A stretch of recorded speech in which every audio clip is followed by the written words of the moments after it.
Gostaríamos de saber, para registrar na sua história, quem é o doutor Antônio de Pádua? Onde é que nasceu? Onde é que estudou? Por onde passou? Em que escolas esteve? O que se recorda? Enfim, vamos começar da sua origem, contada pelo próprio ex-corregedor. Muito bem. Você me pegou agora, doutor Cabral. Não sabia que ia começar com esse lá atrás na nossa história, mas nasci em Ponte Nova, em 1966, e ainda criança me mudei para Três Corações, onde comecei os meus estudos, né? Aí tem uma particularidade que, como meu aniversário é em maio, eu não podia ser matriculado na escola municipal. Então, eu entrei numa escola particular, porque eu não tinha 6 anos ainda completos para entrar na escola municipal. E essa escola era um pouco avançada para padrão da época, e daí a 2 anos nós fomos para Caratinga, né? Onde então, ao invés de terminar no primeiro ano, na metade do primeiro ano primário, em vez de terminar o primeiro ano primário, eu acabei terminando já o segundo ano primário, ganhando assim 1 ano, né? E nesse período aí do ensino fundamental. E em Caratinga, depois de jogar 6 anos como ponta esquerda do Caratinga, né, sempre a categoria acima da minha idade, mas nós fomos para o Governador Valadares, onde então a carreira futebolística ficou de lado, ingressei na Faculdade de Direito do Vale do Rio Doce, onde depois também iniciei uma atividade docente. Fui professor, tive oportunidade, quando retornei a Valadares como promotor de justiça, de lecionar também naquela escola. Depois do segundo ano da Faculdade de Direito, no Vale do Rio Doce, eu vim para Belo Horizonte. Consegui uma transferência para a Universidade Federal de Minas Gerais, que esse ano completa 120 anos, né, de história. Mas eu não tinha assim, uma aspiração grande na carreira jurídica, não me imaginava assim, sendo aprovado no concurso, mas, enfim, de qualquer maneira, eu fiz lá o curso com o professor Severino, e no decorrer do curso teve o primeiro concurso que eu disputei, e que eu fui eliminar na primeira etapa. E eu continuei assistindo às aulas. No dia seguinte ao resultado, só numa turma de 40, sobraram 6 alunos, 5 foram aprovados, então uns 10 alunos, 5 mais 5, que mesmo reprovados continuaram. E o professor Severino proferiu umas palavras assim, que foram fundamentais para eu acreditar que poderia passar no concurso. Ele falava para os ausentes, doutor Cabral. Nunca vi uma coisa dessa. Ele gritando para as paredes, assim, falando como se os alunos ausentes estivessem ali presentes, contando histórias, né, de promotores que fizeram 6, 7 concursos, histórias realmente de superação de muitos candidatos. E ele falou, então, essas palavras que mudaram meu modo de pensar o concurso, falou assim, nós colocamos a marra em nós mesmos. Então, a primeira passo para você passar no concurso seria, então, você acreditar em você mesmo, ou para o concurso, ou para a carreira jurídica, ou para o que seja, né? E isso realmente me deu um outro ânimo para fazer o concurso. Eu estava já determinado a fazer o concurso de Ministério Público, e então, no concurso seguinte, eu consegui êxito, acho que muito com base nessa fala do professor Severino, que é um grande tribuno do júri, né?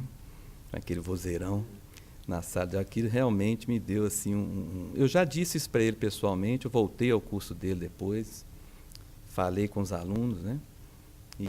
Mas é bom registrar essa lição que eu tive importante. Mas o fato é que a carreira do Ministério Público, o que mais chama a atenção do estudante é a possibilidade de você fazer algo para a sociedade, em prol da sociedade. A sua maior liberdade de atuação, né, você tem essa dimensão de direcionar seu trabalho para assegurar vantagens, né, e sociais, né, que tem de interesse social importante. Isso é diferente de você simplesmente julgar ou atuar como advogado, como defensor, né? Então, de fato, é o seguinte, o grande, eu acho, que interesse que os estudantes têm, né, quando você vai pensar numa carreira jurídica do Ministério Público, é estar ao lado da sociedade. Isso aqui é o grande, acho, na minha opinião, glamour, né, da nossa profissão. Eu gostaria já, então, que você falasse sobre o concurso em si. Como foi o concurso? Quem foram os seus examinadores? E quem que você se lembra? Quem era o mais severo ou o mais temido? Aqui é o que está falando agora, né?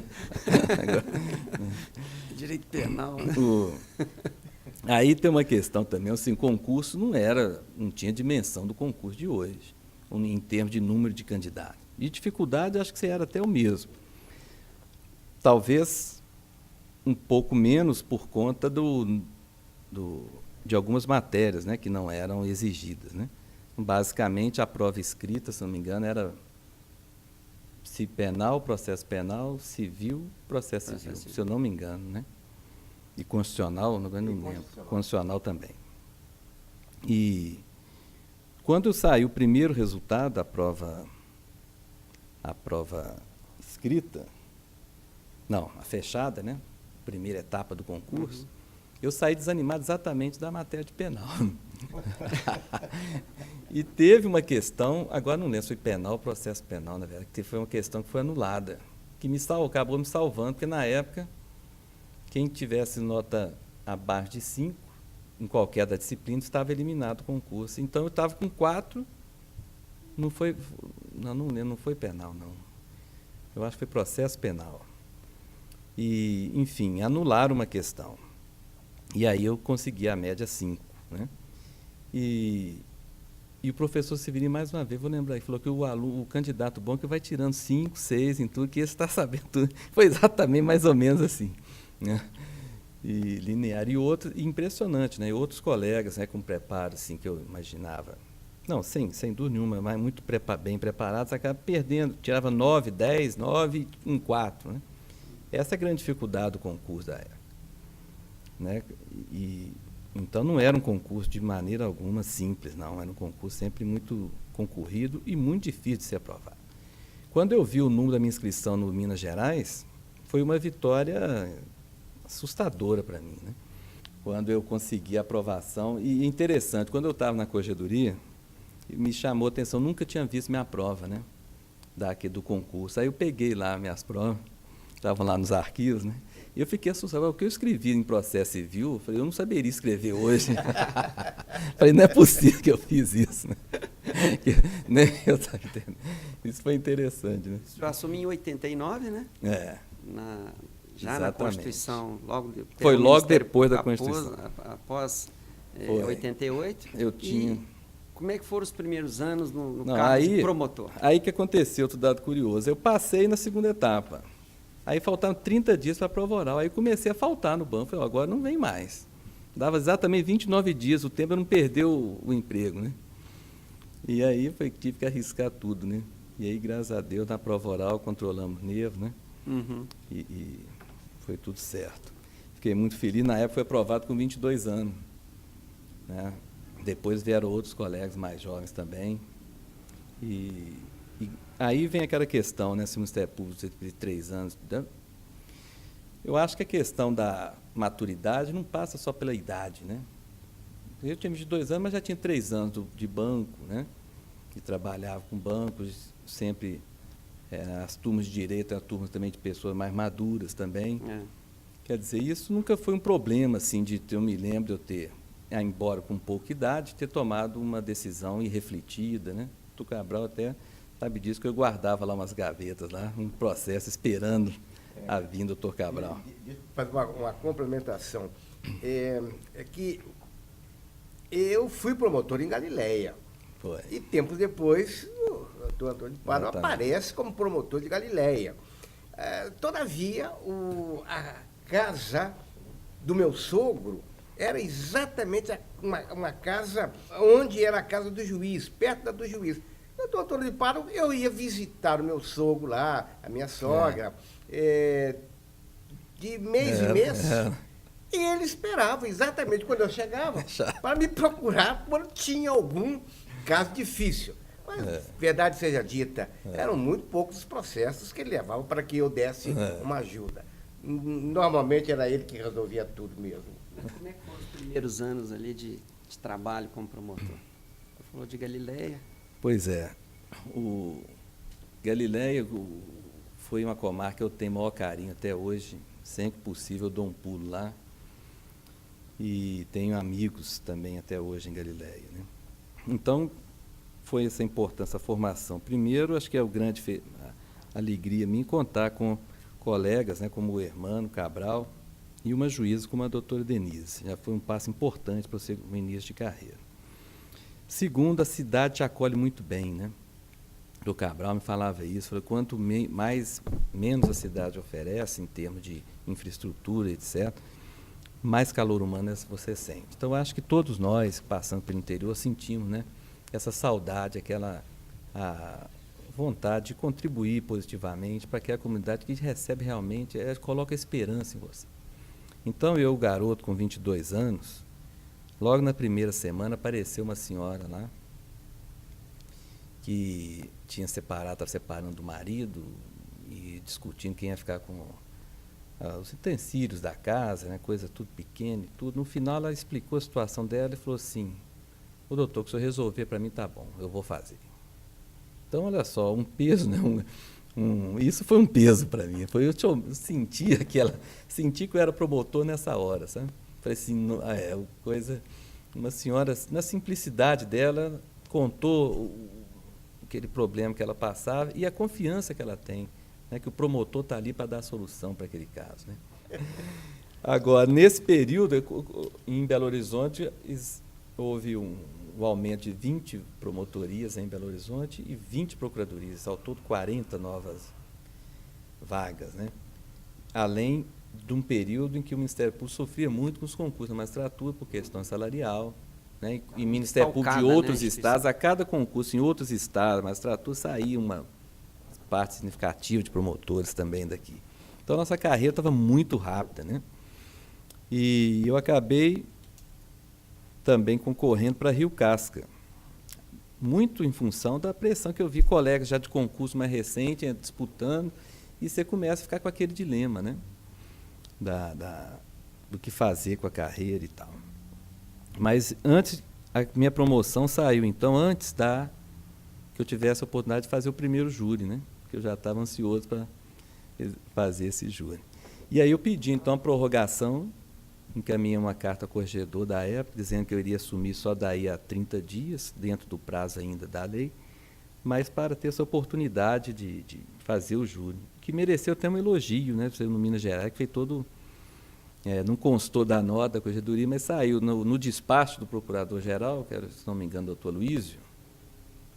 Né? Luiz Quintão. Doutor Luiz Quintão. Ele deferiu e deu um elogio, assim, que eu fiquei muito feliz com aquilo. E aí o doutor Cabral, acho que chegou a assistiu, né? Um dia do julgamento, acho que coincidiu com uma das casuais presenças, né? Em Galileia. E foi, de fato, muito importante para a minha carreira. Foi 2 dias sem dormir antes do primeiro júri, né? Com a tensão do momento. E depois mais 3 dias, porque você ficou feliz, você conseguiu dar conta do recado. Eu comentei com o Luiz e falei que você saiu muito bem. Bom, continuando. Você sai de Galileia, vai para Rio Casca. Aí fui para Rio Casca. Quais outras comarcas? E Rio Casca, de fato, foi um problema, assim, né? Muito raro. Não tinha casa para promotor, isso era um problema em algumas comarcas. Em questão de alojamento, fiquei morando num hotel. E Rio Casca, por ser próximo à Ponte Nova, eu queria resgatar essa minha origem em Ponte Nova e conhecer um pouco melhor a minha terra natal, porque, como eu havia dito, saí muito cedo, não queria morar em Ponte Nova. Porque o doutor Cabral, até voltando aqui o Cabral, nas minhas conversas com ele, o Cabral, eu perguntei sobre Manhumirim, que era uma das possibilidades. Ele falou assim, nunca seja promotor na comarca que todos conhecem a sua família. Você vai ser sempre o filho do Padu, o filho da Luzia, você nunca vai ser autoridade na comarca. Essas palavras me marcaram, viu? Por isso que eu nunca concorri a Manhumirim, nem que concorreria a Ponte Nova. em Rio Casca era ali próximo. Foi a maneira que eu encontrei, então, de resgatar essa minha origem, né? Mas acontece que tivemos ali algumas insatisfações. Era uma comarca que não tinha um clima bom no fórum, né? A juíza também era uma juíza também excelente,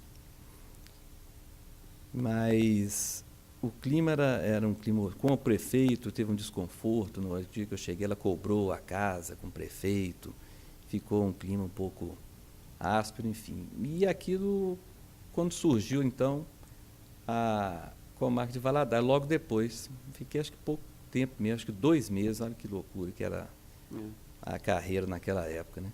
Então eu fiz a inscrição para Valadares até sem esperança de ir, e como tinham várias, como eu disse, a carreira estava muito rápida, acabei, então, sem concluir.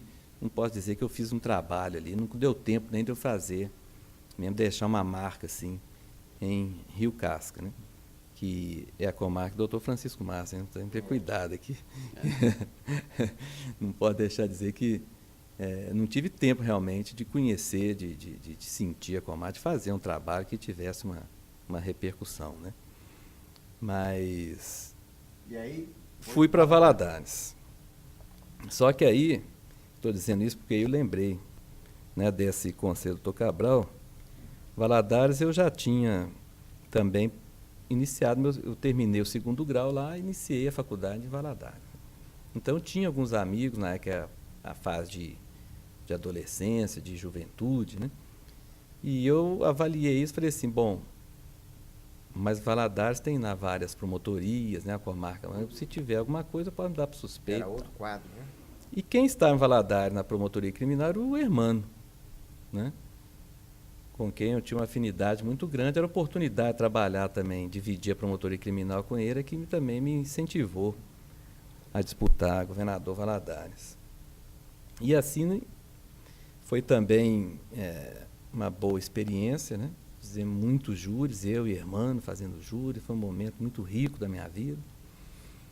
E depois o Hermano veio para Belo Horizonte, e aí eu lembrei teve um episódio que eu voltei a lembrar desse conselho do Dr. Cabral, né? Teve uma festa de 15 anos de um conhecido meu, 15 anos da filha dele, né?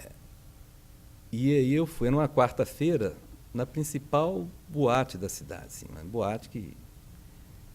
E aí era uma quarta-feira. Na hora que eu estou chegando às 9 horas da noite na boate, um cara querendo entrar esfaqueou o porteiro. O porteiro pediu, deu 2 facadas no porteiro. Presenciei o fato. E aí, imediatamente, coloquei o porteiro na segurança da boate no meu carro e levei para o hospital. Chegando no hospital, veio o policial para fazer ocorrência e tal. Eu expliquei que eu era promotor da comarca, estava socorrendo ali o porteiro, e que fatalmente já teriam preso, provavelmente já estaria preso o autor da faca, já teria uma ocorrência sobre o fato. Aí ele consultou lá pelo rádio, e de fato já tinham feito a prisão do agente, e já tinha ocorrência. Ele nem lavrou o boletim de ocorrência, né? Não sei como até hoje, né? No dia seguinte sai no Diário do Rio Doce assim, porteiro esfaqueado na porta da boate à meia-noite. Não falou qual boate que era, não falou qual era a festa, né? Falou que já era meia-noite, né? E no final da reportagem falou assim: o promotor X Antônio Parra Magno socorreu presente ao local, socorreu o porteiro, tal. E aí eu falei assim, bom, tá vendo? Então realmente tem situações, chega uma hora, eu falei assim, acho que deu meu tempo aqui, que em relação, acho que essa questão do interior, por mais, mesmo em Valadares, eu senti isso no final. No início não, mas no final sim, né? Tinha um episódio divertidíssimo, né? Tinha um amigo da época de faculdade que não podia me ver, que ele começava às vezes assim, a beber assim, quinta-feira e ia até domingo, sempre, porque é as coisas do interior. E ele me via e começava a me xingar, promotor, tá, vai me prender. Então eu tinha que sair de perto dele. Porque eu vou prender o amigo na frente dos outros e exercer. Então, essas pequenas coisas assim no interior que... Então, de fato, essa mensagem, depois eu falei, o Dr. Cabral tinha razão. Eu queria até ficar mais tempo, né, no interior, mas por conta desses episódios, também eu acabei chegando a Belo Horizonte antes até do que eu pretendia. E como é que foi a sua promoção para Belo Horizonte? E qual a diferença que você sentiu entre a atuação no interior e a atuação na capital? A primeira diferença é essa, né? Assim, que você não vai ser reconhecido nas ruas, né? Então você tem uma maior mobilidade, uma maior liberdade, né? Você quebra esse peso. Por outro lado, você trabalha também com colegas, eu acho que os processos são mais graves, né? A demanda são mais complexas, né? Então, realmente, você tem um outro patamar. E você começa essa coisa boa do Ministério Público, você se identificar com outros colegas, você ver o trabalho, admirar o trabalho de outros colegas, né? Por onde você pode caminhar. E você começa a envolver mais também com as questões da instituição, né? Aí vem a promoção para a Procuradoria. Fale sobre a diferença do seu trabalho de promotor e de procurador. O trabalho na Procuradoria você tem que se reinventar, né? Porque os desafios são outros. E na área penal, na verdade, não é uma promoção, uma regressão, processualmente falando. Essa que é a verdade. Porque o promotor de justiça é quem domina ali o exercício da ação penal, é ele quem recorre, né?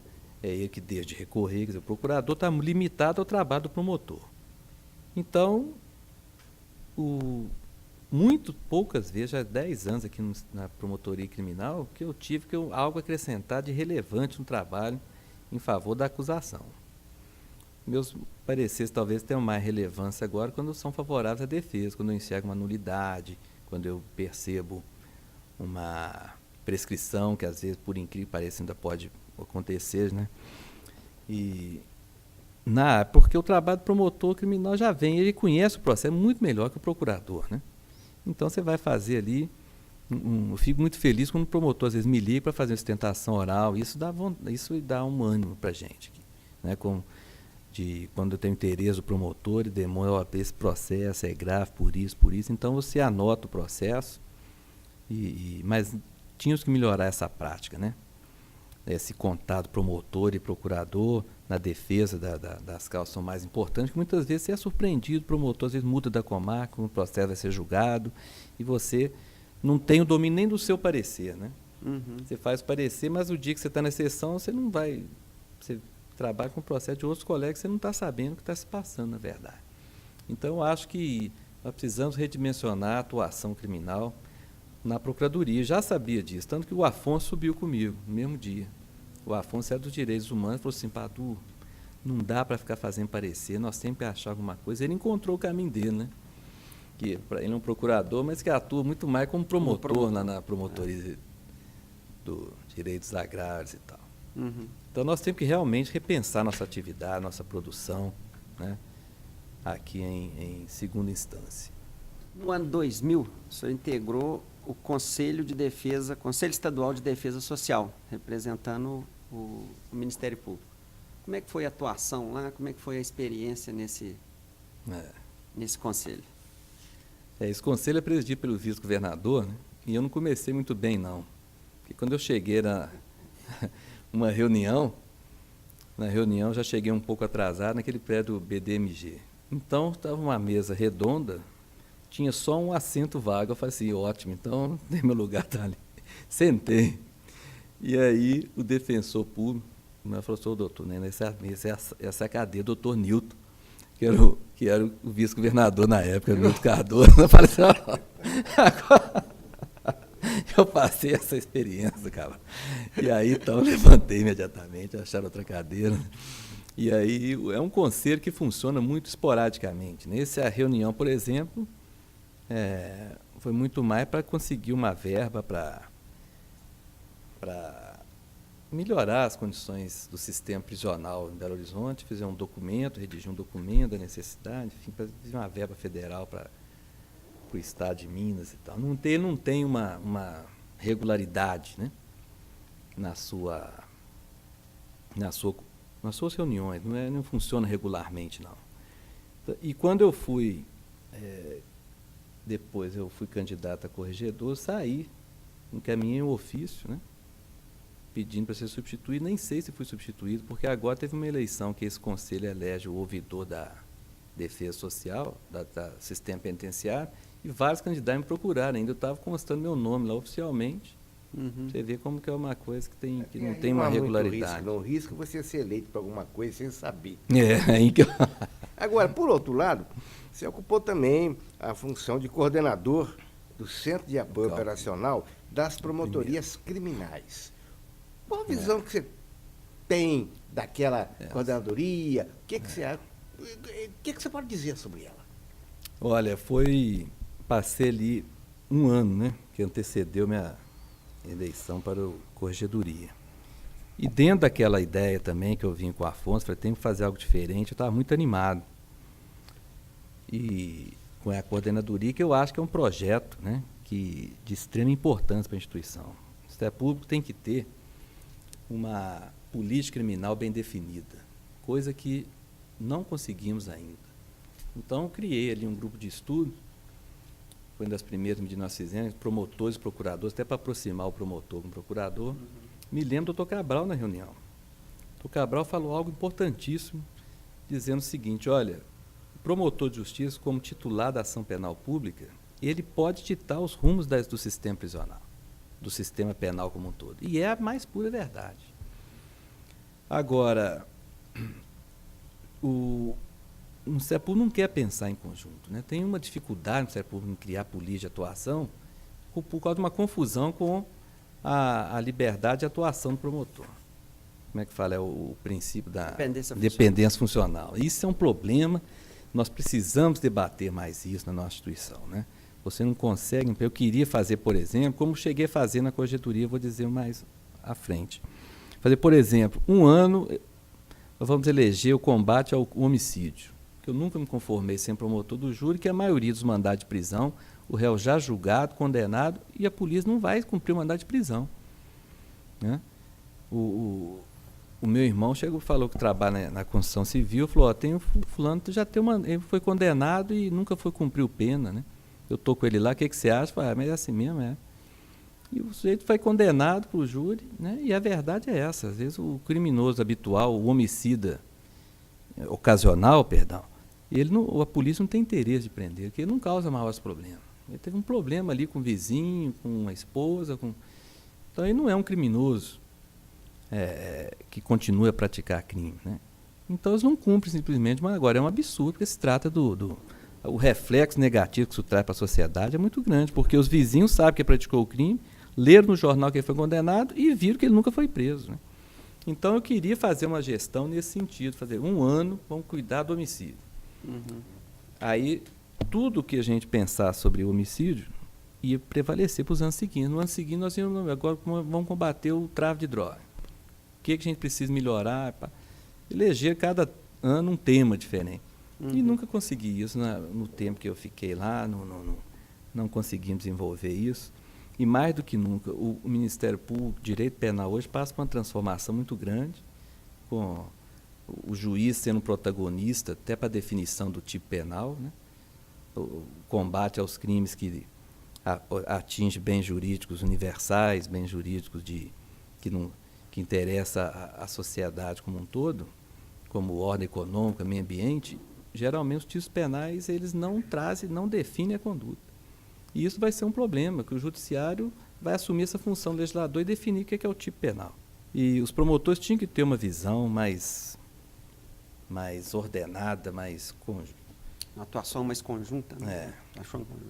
Mas dentro dessa preocupação com a questão da execução da pena, o senhor integrou também em 2002 um grupo de trabalho criado para definir critérios objetivos para a liberação de vagas no sistema penitenciário e logo depois uma participação também no Conselho Penitenciário do Estado de Minas Gerais. Foi. E alguma coisa que o senhor queira relatar a respeito dessa participação? A execução penal, ela depende muito do trabalho do Ministério Público. O Ministério Público pode fazer muito pela execução penal. Tanto que eu queria adiantar isso que eu fiz na corregedoria em 2007, foi estabelecer, né, uma especial atenção nas correições ordinárias sobre a visita penitenciária. E teve resultado positivo naquela época, porque foi uma maneira de incentivar o promotor a visitar o estabelecimento prisional, que é uma tarefa, né, prevista na LEP. O Ministério Público é um órgão visitador, tem esse dever de visitar a cadeia e tomar efetivamente providência em favor do sentenciado. Agora, é uma loucura, né? Agora eu estou também, nesse momento, agora integro o Conselho Penitenciário e Política Criminal do Estado. E as políticas vão se modificando, mas sem um ganho concreto, né? Uma evolução concreta. Porque não é fácil mesmo trabalhar com o preso. Não é, você cria mais vagas e aumenta a criminalidade, tem o superávit ainda, o déficit, perdão, ainda é grande de número de vagas, né? Então é um trabalho que você tem que ter vocação para exercer, né? Bem, nós agora gostaríamos de ouvir a sua opinião sobre uma questão que é sempre polêmica. A eleição do chefe do Ministério Público. Na verdade, são duas posições distintas. Distintas. Uma lista tríplice ou uma eleição direta? Olha, essa é uma crítica que eu faço, que nós temos que refletir sobre ela, mas não ao eventual ocupando do cargo. Claro. Porque se eu fosse procurador-geral da Justiça hoje, eu estaria em maus lençóis também. Não é fácil ser procurador-geral. Você precisa satisfazer os anseios da classe, para isso você precisa de contar com o governador, ao mesmo tempo você vai ter que atuar contra o governador. É um processo tem que ter uma sensibilidade, uma perspicácia muito grande. Não é simples esse papel. Agora, o modelo para mim é que está errado, porque a eleição direta ia permitir a maior liberdade para o procurador-geral em sua relação com o governador do Estado. Me preocupa, de um modo geral, que a instituição nós crescemos no sentido de transformarmos o Ministério Público na Secretaria de Estado, né? Então, eu não gosto particularmente de algum dessas questões de o tratamento como é feito hoje com os governadores. Eu não gosto dessa ideia da polícia militar estar dentro do Ministério Público, né, para fazer um trabalho de acompanhamento do procurador-geral, de estrutura. Isso não é papel nosso. A Polícia Militar sabe tudo do Ministério Público hoje. A gente tem que criar um corpo policial, se precisamos do policial, que vamos criar dentro do nosso projeto, dentro da nossa estrutura, né? Criar os cargos adequados para essa função, né? Isso, eu acho que é uma intromissão absolutamente negativa para a instituição. O Ministério Público hoje a Polícia Militar tem total informação sobre todos nós, em face da sua atuação, sua presença mesmo física. O trabalho deles é esse mesmo, trabalho de inteligência, mas tem que ser do Ministério Público, né? Eu acho que o Ministério Público tem que ser completamente independente do Estado. Essa é a minha posição hoje, que eu acho que nós vamos fazer muito progresso em relação a isso. Mas hoje, ser procurador-geral, você tem dificuldades. Para atender a nossa classe não é paciente com o procurador-geral, nós não temos a união necessária na hora de, se tiver que sofrer, por exemplo, cortes em vencimento, uma retaliação do governo do Estado pela ação do procurador-geral, nós temos que apoiar o procurador-geral quando ele tiver um embate com o governador, né? Nós temos visto as questões sérias, principais, que nós não, a sociedade percebe isso, né? A sociedade percebe um Ministério Público tolerante para alguns casos, né, que envolvam assuntos de interesse do governo, né? E nós temos que estar do lado dos movimentos sociais. O Ministério Público tem que defender os movimentos sociais, né? Com relação à Associação Mineira do Ministério Público. A associação era muito mais importante do que o papel dela hoje, né? Porque, de certo modo, a Procuradoria foi assumindo, né, essas questões da luta pela melhoria das condições de trabalho dos promotores. Mas quem realmente deu condições para que a Constituição de 88 surgisse foram os trabalhos das associações de Ministério Público, né? E hoje essa paridade com a magistratura, tudo isso devemos a ele, né? O trabalho dos promotores que atuaram na associação. Eu tenho muita saudade da meu início da carreira, que a associação era um clube de promotores mesmo. Então, sábado, domingo, você ia à associação, você ia encontrar uma boa parcela dos promotores ali. Nós éramos muito mais unidos, né? Fizemos greve, né? Eu fiz greve como promotor em Valadares, né? E a gente vinha aqui para Belo Horizonte discutir as questões da greve. E o fim de semana que eu estava aqui, ela encontrava todos, ficava sabendo de tudo que se passava. Então, hoje você não consegue. Isso eu lamento, né? Que em termos de associativo, nós temos muito mais uma divisão, né, de grupo, não tem essa alegria, não, desse encontro, né? A associação perdeu um pouco o glamour dela. Agora, no aspecto social, continua na área de saúde, né, o ponto, acho, principal dela, mas que ainda é, sem dúvida nenhuma, fundamental para a gente. De fato, em matéria de saúde, o plano de saúde da associação, É espetacular. quero crer que seja um dos ou o melhor do Brasil. Bom, chegou a hora de nós mudarmos um pouco aqui a dinâmica, não é? Vamos entrar agora na corregedoria. Como é que surgiu a ideia de disputar o cargo de corregedor?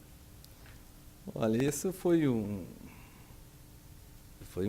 processo que foi um pouco de surpresa, né?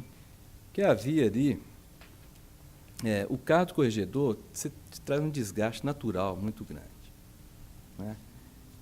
E o doutor Manuel Divino, que era o corregedor que disputou a reeleição comigo, na verdade era o primeiro mandato dele, mas ele tinha uma história de quase uma década, né, dentro da corregedoria, e com conquistas realmente muito significativas, né, com o processo criativo, consolidação dos atos de corregedoria, que é um instrumento que foi essencial para a gente trabalhar.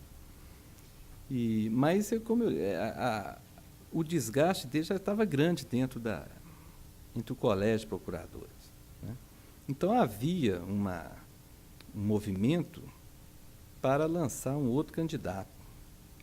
Um grupo de procuradores me procurou e falou assim: olha, você tem interesse? Eu falei: eu tenho interesse? Como eu tenho interesse? Não, o Canedo já falou que é o seu nome. Eu falei, aí que eu comecei a pensar sobre a possibilidade de disputar e vi que poderia dar uma contribuição para a corregedoria, porque exatamente é um órgão que é sempre importante também a mudança, né? Eu gostaria que fizesse um comentário, dentro das suas duas gestões, comentário sobre a sua equipe de trabalho. Talvez o melhor da corregedoria seja a equipe de trabalho, né? Porque isso dá uma saudade tremenda, né? Graças a Deus, eu tive muita felicidade em escolher os subcorregedores e os assessores, né? Nos dois períodos, eu trouxe até não vou citar aqui o nome dele para registrar, mas eu vou ter que ler porque teve muitas mudanças, né? Agora, eu percebi aqui no meu relatório que eu fiz, eu vou até corrigir que agora, que o Mário Drummond não constou aqui, ele teve uma colaboração importantíssima. Não sei por que nós pulando, mas fica meu registro aqui, mas aqui no relatório oficial, ele não constou o nome do doutor Mário Drummond. E que foi o primeiro subcorregedor, né? Fez a transição com a equipe anterior, e ele que foi muito importante, inclusive nos primeiros dias, né? Dentro da corregedoria. Mas então, o doutor Antônio Zé Leal, que participou durante todo o período, o Carlos Eduardo Mafra Cavalcante, pontinovense como eu, né? A Aida Fernanda Lisboa, o Olinto Salgado de Paiva, a Maria Conceição, o Luiz Antônio Pereira Ricardo, Elba Rondino, Antônio Sérgio, Adélia Lage de Oliveira, o Marco Túlio, que deixa uma saudade imensa também com a gente, o Antônio Dias Maia, o Geraldo Flávio Vasques e o Paulo Calmon Nogueira. Foram os subcorregedores, todos eles, a seu modo, emprestaram a sua experiência, né? Eram sempre as decisões mais difíceis, eu me aconselhava com eles, uns mais próximos, outros um pouco mais distantes, mas todos eram, em cada questão mais afeitas a eles, eram ouvidos, né? e deram, sim, com muita firmeza a sua contribuição, eram quem fazia as correições, né? Tiveram um trato muito entrosado também com os assessores. Então, isso foi muito gratificante trabalhar com cada um deles, né? Os assessores, Horacélia Beatriz Gomes dos Santos, ficou até os 2 períodos, 2 mandados, a Célia. O Renato Frois, também nos 2 períodos. A Janaína, que saiu só para ter filho, né? No final já do 2º mandato. O Jairo, que acabou se transformando numa liderança do Ministério Público, ele estava no início da carreira dele. O Franklin, que estava comigo no Calcrim, então foi o primeiro a receber o convite pelo trabalho que nós exercemos lá. O Zé Renato, o João Medeiros, o Giovanni e a Nívia, né? Todos também muito abnegados, foi uma equipe assim, maravilhosa, viu, Dr. Cabral? Isso eu tenho muita saudade mesmo, ambiente bom. Muito bom, né? Era bastante difícil o trabalho na corregedoria, pesado, mas tudo ficava suave com essa turma. E, sem dúvida nenhuma, os servidores, né? Alguns da Altiza aposentou recentemente, ficou 20 anos na corregedoria. Tem funcionários ali que têm uma história dentro da instituição e que precisam ser valorizados mesmo, e lembrados, né? E as condições de trabalho na época do órgão, a questão da estrutura física? Na época em que eu assumia, a corregedoria dividia o 10º andar com o centro de estudos. E já era um grande feito, né, Dr. Cabral? Já era um grande progresso. Só que com a aquisição da 2ª torre, pensamos que seria importante que a corregedoria assumisse o andar inteiro. Era a oportunidade de assumir o andar inteiro. Quando o procurador-geral, já era o Dr. Jarbas, nos procurou queria ampliar também o centro de estudos, enfim, convidar para sair, houve um receio, fiquei muito... não foi uma decisão fácil, porque você fala, bom, aqui está um prédio principal da administração, corregedoria da administração, nós analisamos tudo isso, né? Nós discutimos isso também, o Antônio Sérgio participou. Mas como ficou no 11º andar, que era o último do Campomias, simbolicamente eu achei interessante também, né? Um prédio, o último andar para a Procuradoria-Geral, o outro prédio, o último andar para a Corregedoria, que mostra até uma certa, dá uma ideia até, né, de a simetria entre os dois. A simetria e, ao mesmo tempo, a independência também do Procurador-Geral, né? Então, isso, simbolicamente, foi que decidimos, foi decisivo para a gente, para aceitar essa mudança, além, evidentemente, da melhora, né?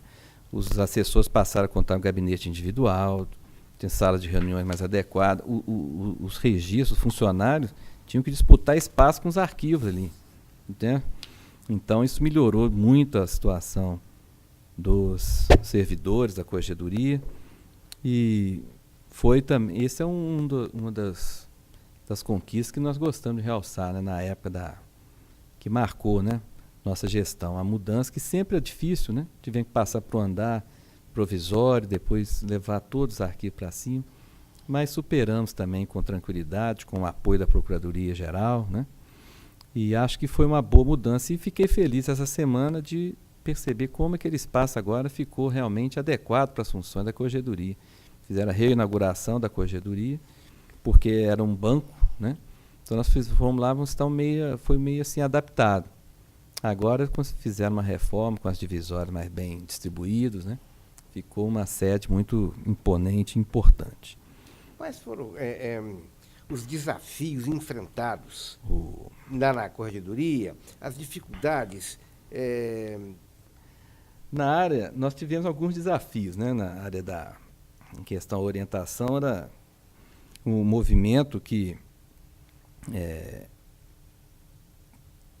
procurava racionalizar a atividade no Ministério Público no processo civil. Então, nós estamos naquela transição do promotor, qual o papel, qual a função do promotor dentro do processo civil. E eu, particularmente, fiquei muito dividido com esse assunto, porque havia manifestação dos promotores que atuavam, e aqui está o doutor Antônio Sérgio, que quem em Minas Gerais idealizou, foi o autor, né, principal foi um dos principais defensores dessa racionalização no processo civil. A outra turma de procuradores mais conservadores falaram, nós não podemos perder espaço, e isso realmente era um argumento que me deixava preocupado, né, para a Corregedoria assumir essa função.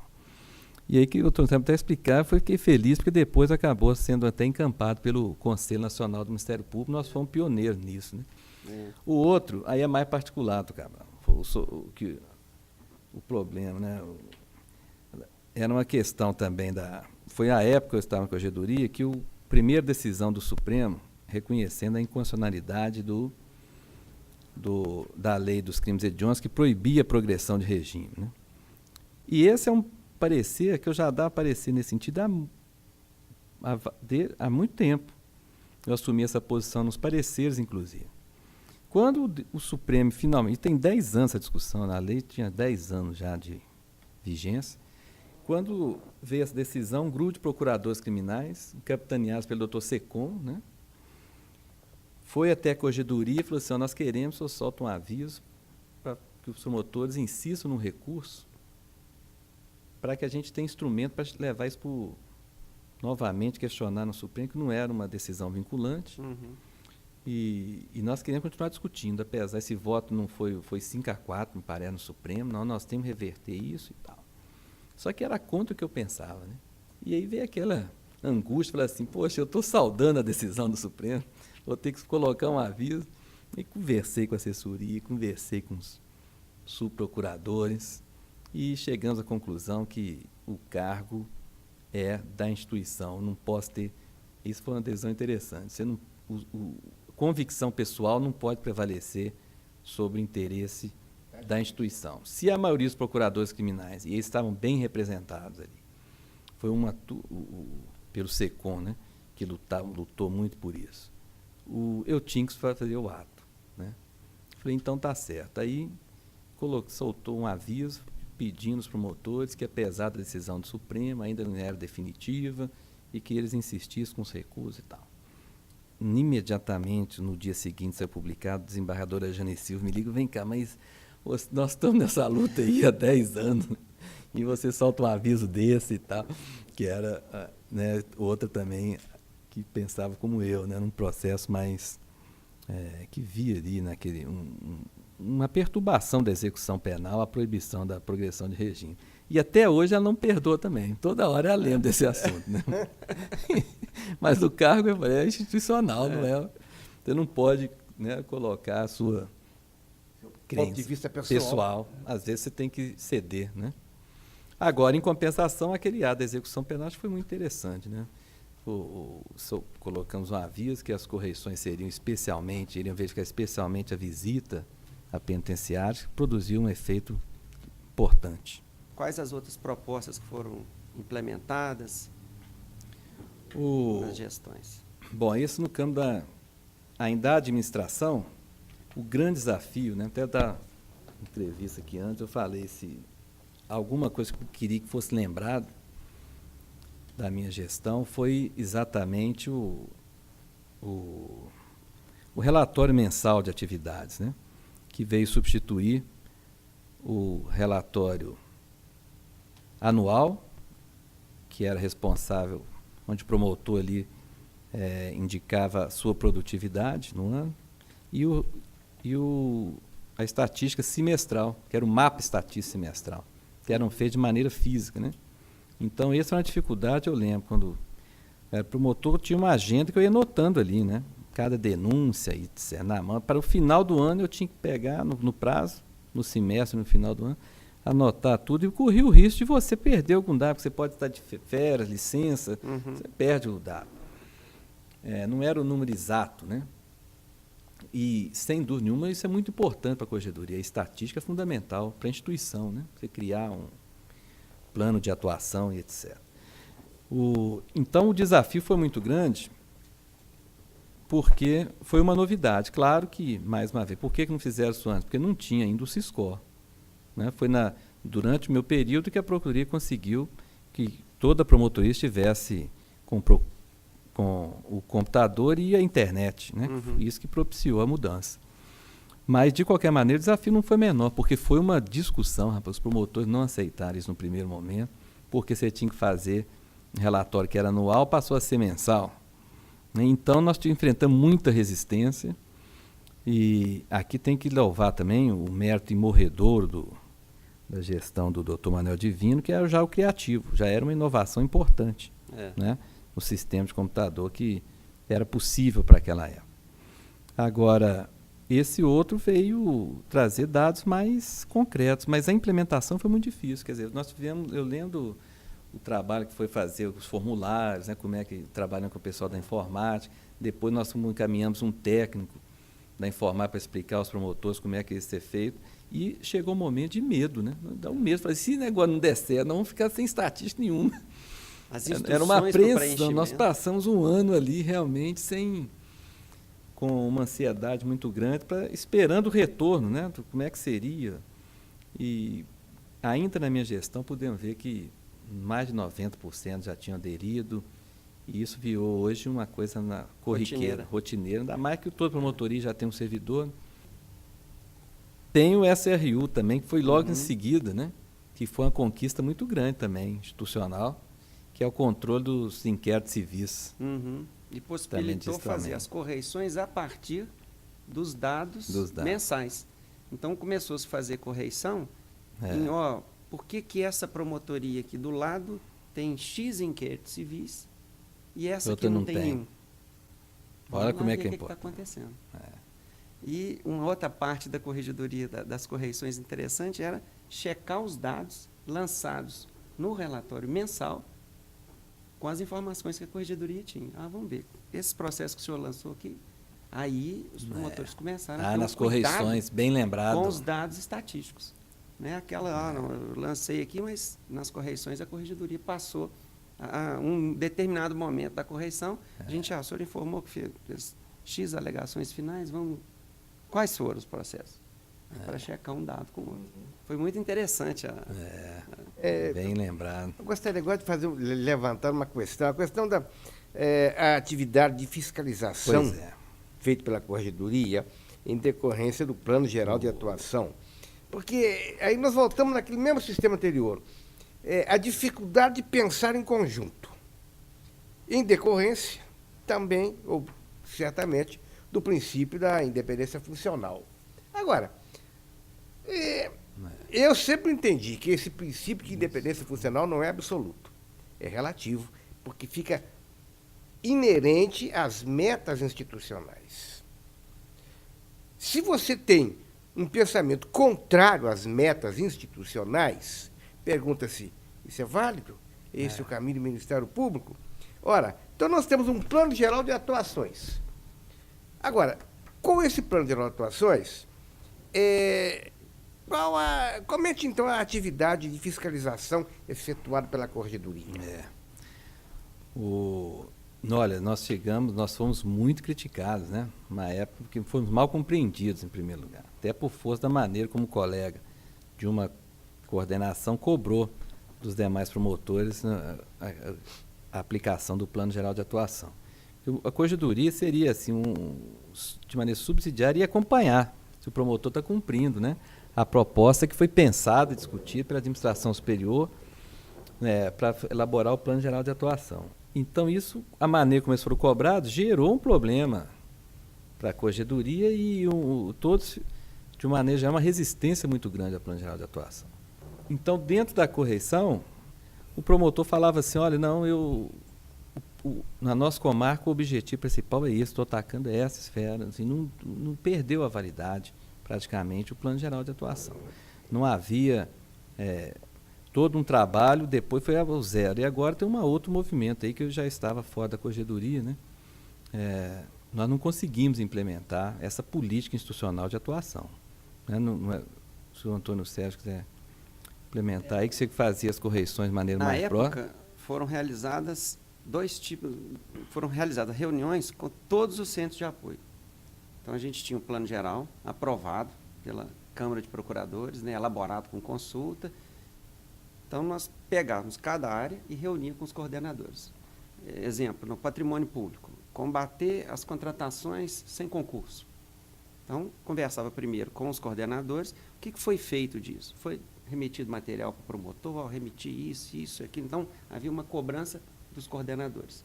Aí, nas correições, um outro item da correição era a respeito do plano geral. Então a gente chegava, existia um impresso próprio, ó, sobre a área do patrimônio público. O que foi feito? O promotor, eu fiz isso, fiz aquilo. Não fiz porque o CAU não me mandou o material. Aí a corregedoria, depois, como resultado da correição, cobrava isso do coordenador. Então houve vamos dizer, uma cobrança da corregedoria do cumprimento do plano, mais nada. E muitas vezes auxiliando o promotor nisso, já que se a providência dependia de algum outro órgão do Ministério Público, a própria corregedoria oficiava para tentar facilitar. Mas houve foi logo uma resistência e logo depois começou uma campanha eleitoral já para o procurador-geral. Exatamente. Isso virou uma bandeira uma coisa, de eleição. De campanha. Não pode ser. Acho que a procuradoria tem que dar uns meios. Os meios estavam dados. O promotor recebia o material do centro de apoio e muitas vezes não atuava. Na realidade, o objetivo ali do doutor Antônio de Pádua, da ideia toda da corregedoria, era tirar o plano geral do papel. E com resultados concretos, né? Na maioria dos casos... Mas, de fato, a eleição, você lembrou bem, a eleição desvirtuar, aí que desvirtuou mesmo a ideia. Aí eles mudaram o sistema. E isso a gente enfrentou depois. Eu me lembro, na época, em Câmara de Procuradores, em aprovar um novo plano. Um ano posterior, eu falei assim, não, mas peraí, mas e o ano anterior? O que foi feito do ano anterior? O que está pendente? Será que a gente não tem que ainda acabar aquilo para começar essa outra meta? Então tinha essa discussão. E esse trabalho foi assim, inovador e muito importante, né? Tanto que até hoje não chegou no modelo, isso foi em 2004, né? Já vão quase 8 anos. Não chegaram num modelo em que a gente pode afirmar, olha, está cumprindo o plano, não está, falta meta tal. Ainda está meio... Nós tivemos retrocesso nessa parte, tivemos retrocesso. Deixa eu aproveitar a oportunidade. Mas isso não seria, então, objeto que teria que existir do CEAF? Toda vez que ingressassem novos promotores, doutriná-los sobre a necessidade de um trabalho conjunto, único, para as metas serem alcançadas. Se não se pode fazer com os atuais, pega a turma nova. Você acha que poderia funcionar? Agora tem uma outra... tem um plano de atuação agora, mas que envolveu a classe inteira. Né? Agora, isso foi um gasto. Então, imagino que você tem que colocar em atuação. Acho que é possível, né? Mas eu acho que nós devemos sempre voltar à discussão, porque esse assunto está incomodando, então precisa ser debatido, né? Qual que é a diferença de projeto institucional e liberdade de atuação do promotor de justiça? Eu acho que há uma má compreensão dessa garantia que é fundamental. Ninguém quer relativizar essa garantia. O promotor tem independência funcional.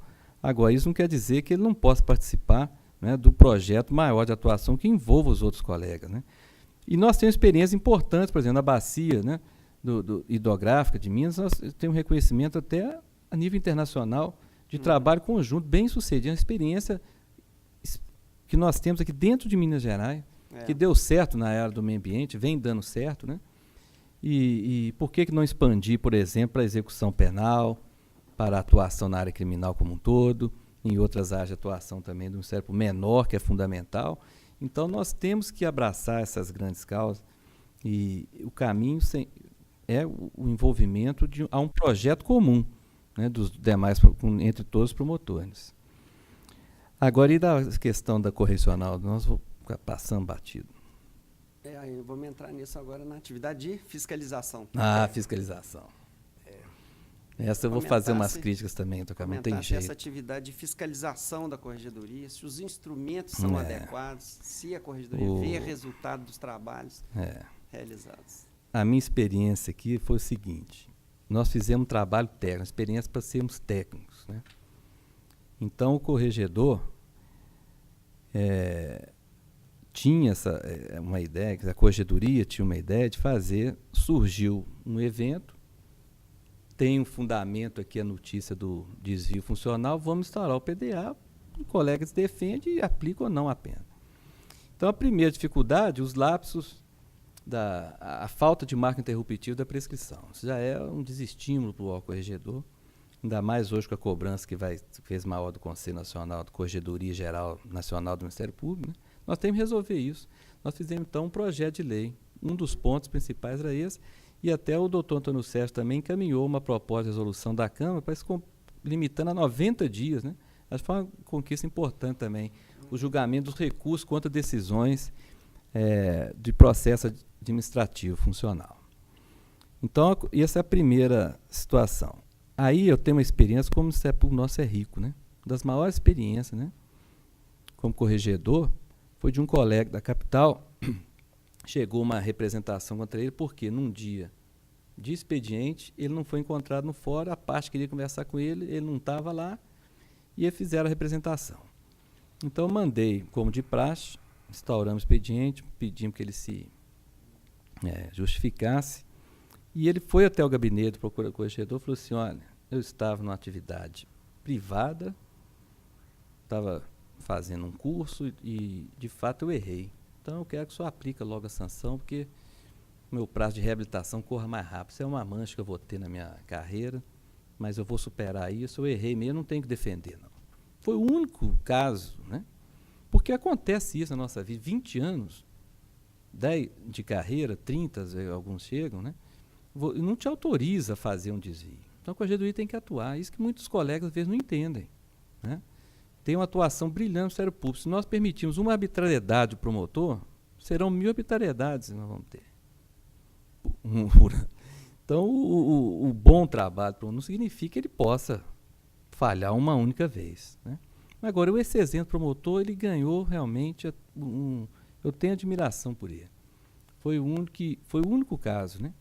E aí fizemos a sindicância rapidamente também, aplicou-se a advertência e ele superou isso, já passou. Não recorreu. Não, porque se recorre da prescrição. Bastaria ele recorrer para ter a prescrição. Entendeu? Eu não precisava. Hoje, né? A verdade era essa, para a pena de qualquer recurso, porque não tem marco interruptivo, né? Então ele não seria, não sofreria sanção administrativa, mas ele falou, não, eu errei mesmo, não vai acontecer de novo e tal, e assumiu a posição dele, né? Agora, nesse aspecto, então, começa por aí. E, por outro lado, a falta de apoio com o Conselho é muito grande. Que eu falei, quem não passou pela corregedoria e não sabe qual é o trabalho da corregedoria, tem uma tendência até natural de ser um pouco corporativista, né? Porque, na verdade, os grandes processos administrativos, e vamos deixar claro que são raríssimos, né? São poucos, são absolutamente exceção, mas são processos graves. Nós temos que dar o exemplo, né?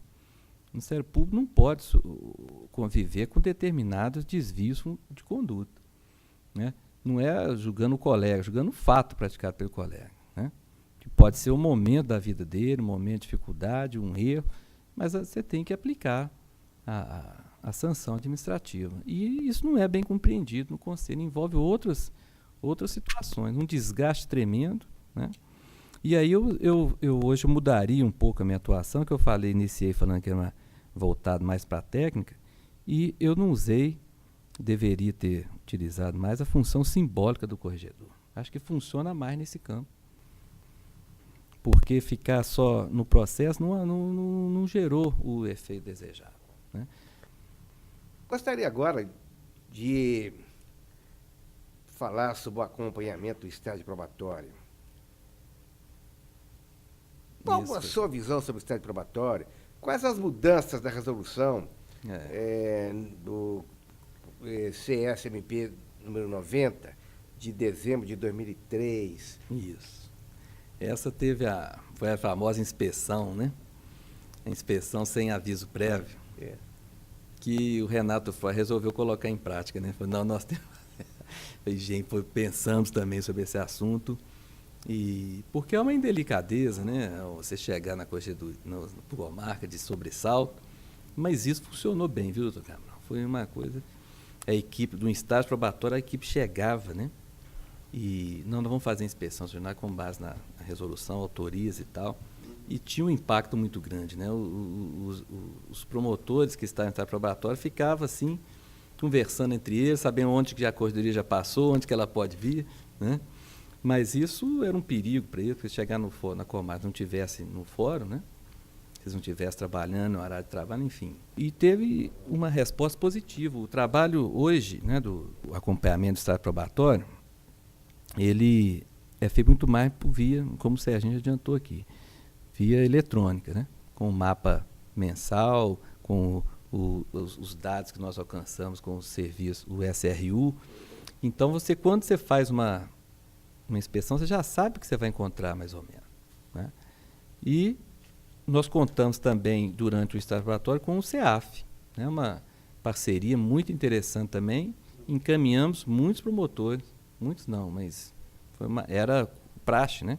Promotor que tinha alguma dificuldade, desde o português, que não é demérito algum também, que nossa língua ela não é fácil, né? Nós todos precisamos aprimorar o português, e até questões técnicas, né? Isso foi um recurso que nós utilizamos quando detectávamos ali um problema, né? Na atuação do técnico, né? Técnica do promotor de justiça. E tem recurso, então, para salvar, né? Para que ele possa fazer um estágio mais tranquilo, né? Que corresponda de maneira mais próxima do que a instituição espera do promotor de justiça. Além disso, dessa resolução, nós fizemos também um trabalho pela primeira vez, se não me engano, de fazer um evento só para os promotores em estágio preparatório. Reunimos todos. Então, teve uma palestra aqui de júri, né, que veio o Edilson Mogenot.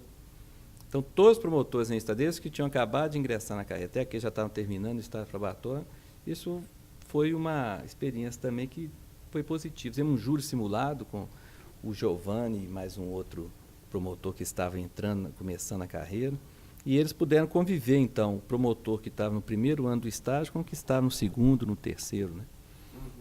Foi uma novidade nossa também. E a relação também ao mapa, né? Nós desenvolvemos também um termo de correição específico. A questão do estágio. Ainda dentro dessa questão do estágio, eu queria que você... A cargo também da assessoria, né? Mais uma vez. Que se comentasse alguma coisa a respeito daquele curso de preparação do promotor, especialmente com a corregedoria. A corregedoria vem participando ativamente, né, na proposta dele, quando o promotor ingressa na carreira, para ele tomar ciência, né? Qual é o papel da corregedoria, quais são os compromissos que ele tem durante o estágio probatório, como ele deve elaborar o relatório trimestral de atividades. Então, esse primeiro contato é muito salutar para o promotor ter a exata compreensão do que ele precisa informar para a corregedoria para propiciar, né, o exame do estágio probatório. Agora, existe uma defasagem por conta da nossa lei, que é outro problema, em relação ao número de assessores, que dificulta esse trabalho. Né? Porque 5 assessores para analisar, nós chegamos a ter quase 200 promotores em estágio probatório. Com 5 assessores, é uma limitação legal, né, do número de assessoria. Então, nós fizemos uma reestruturação do quadro pessoal com funcionários com formação superior em português, em direito, exatamente para suprir um pouco essa dificuldade, né? Eu não sei como que eu estaria trabalhando com 5 assessores até hoje, né? Com a dimensão que está o Ministério Público hoje. E uma outra questão, que quando eu estava na corregedoria, eu não tentei abordar, mas não tive como avançar nesse tema, então me sinto mais à vontade agora, porque quando eu estava no cargo, poderia parecer que eu estava querendo para aquela gestão. E não é, que um assunto precisa, claro, discutir, que é a corregedoria assumir também a fiscalização dos servidores, que hoje o quadro do Ministério Público é considerável o número de servidores, os problemas entre servidores e membros também estão ocorrendo com maior frequência, já existiam algumas situações quando eu estava na corregedoria, e acredito que hoje devem ter mais, né? Doutor Cabral, e essa questão merece uma reflexão mesmo. Porque imagina um servidor, muitas vezes, ele vai ficar na comarca 20 anos. O promotor fica transitoriamente. Ele pode conduzir a promotoria. Né? Eu acho certamente ele vai ser interlocutor grande. Se for, é muito bom para o Ministério Público, mas se tiver mal intencionado, também é ruim também. Se não existe, seria a hora do colégio, da Câmara de Procuradores, a guisa de colaboração, apresentar já pronto um projeto de lei tratando da questão, para que, inserida na lei do Ministério Público, a Assembleia vote. Desculpe ter... Perfeito. essas questões de corregedoria, quando você está no exercício da função, parece que você está querendo fazer para você. Então, nós temos mais liberdade. Os ex-corregedores podem ter uma função importante também nessa hora agora, né, de apoio ao atual corregedor e levantar essa ideia, né? Tanto da mudança da lei em relação ao tratamento, né, dos processos administrativos, desde a comissão até a questão da prescrição, como a partir dessa ampliação da corregedoria, para que passe a integrar também os servidores, né? Mudando de assunto agora para a questão das promoções, da questão da ferição do merecimento. Queria que o senhor falasse um pouco sobre isso, especialmente porque a Corregedoria editou atos a respeito disso, né? Aquele processo todo de... Nossa, foi outro processo, bem lembrado de também. Notas, né, de aferição do merecimento e que, naquele período, eu lamento caminhou que hoje, num tempo, nós sabíamos que esse projeto, né, era um projeto que iria necessitar de ser aprimorado a cada ano, porque não é fácil você conceituar um promotor, né? Criar critérios objetivos de aferição de merecimento. Isso é um trabalho que nós talvez vai chegar próximo do ideal com o tempo, né? Uhum. Mas era uma preocupação que talvez, só com uma referência histórica, e eu tenho isso, que na época eu cheguei a escrever alguma coisa sobre isso, que essa discussão ela vem já desde, me parece que 2000, 2001, no âmbito do Ministério Público. Dos primeiros que manifestaram a respeito do critério, inclusive que tinha um critério objetivo para a promoção, foi o doutor Cabral, enquanto membro do Conselho Superior do Ministério Público. Interessante. Ele me passou, o senhor me passou, inclusive, a ata. Eu não sei se foi Sensacional uma ata isso. ou alguma coisa que o senhor tinha a respeito disso. Eu escrevi sobre isso. E isso é uma tese, inclusive, que eu defendi no 4º Congresso Nacional do Ministério Público. Bom, então já havia só uma referência histórica. E foi um trabalho, né? Tivemos trabalho ali. Primeiro era com nota, depois passou para conceito. Eu acho que é natural, no processo natural, para quem se propõe a um projeto como esse, né? Mas foi trabalhoso mesmo, né? Mas com resultado positivo. Bem ou mal, tinha um critério, né? É verdade. E o critério ele passou por fases, de acordo com as composições do Conselho. Houve época que as notas, e essa foi uma época ainda da Corregedoria, que as notas vinculavam. Então, se o conceito do promotor era A, o outro era B, necessariamente o Conselho votava no candidato A. Porque a Corregedoria fazia um trabalho analisando a ficha funcional, as comarcas, uma série de requisitos, e indicava para o Conselho que aquele era o candidato A e o Conselho votava. Posteriormente, o Conselho abriu uma possibilidade de não seguir isso em todos os casos, mas foi objeto de decisão do Conselho Nacional, o Conselho Nacional mandou voltar e tal. E hoje a gente está numa situação ainda de estudos, a Corregedoria deve apresentar outro projeto a respeito disso, porque os conceitos agora estão gerando muito empates.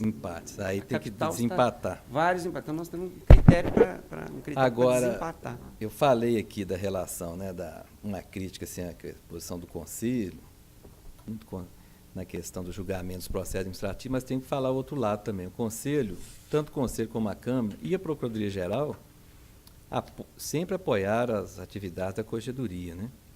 Nosso mandato também. Então, eu lembro, em relação à Câmara, pediu foi também marcante aquele trabalho nosso em Juiz de Fora, porque havia uma disputa, uma discussão muito grande sobre a distribuição do serviço em Juiz de Fora. E a CAM pediu que a Corregedoria fizesse uma inspeção extraordinária para dizer, com base naqueles dados estatísticos, qual era a necessidade de da distribuição do serviço.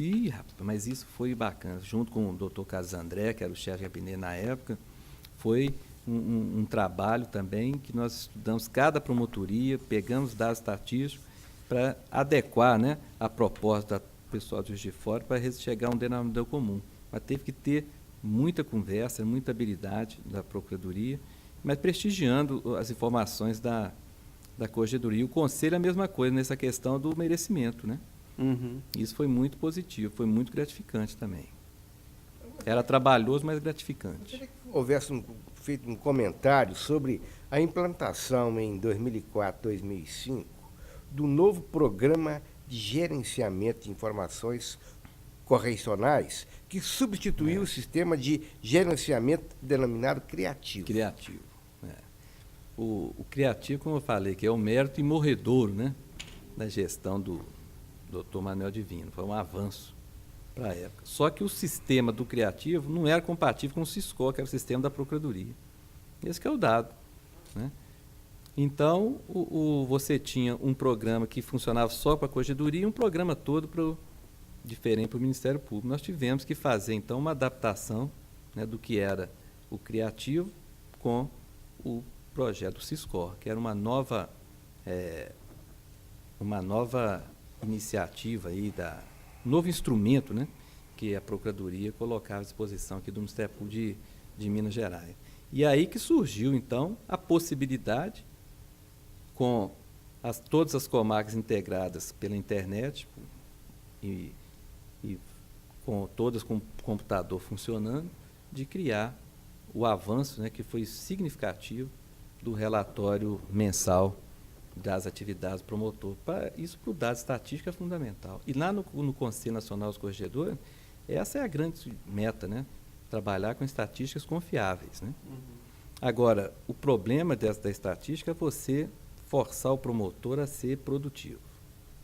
Então, o corregedor tem que ter também essa sensibilidade, verificar que nem sempre o promotor que denuncia mais tem um trabalho mais eficiente do que o que denuncia menos. Né?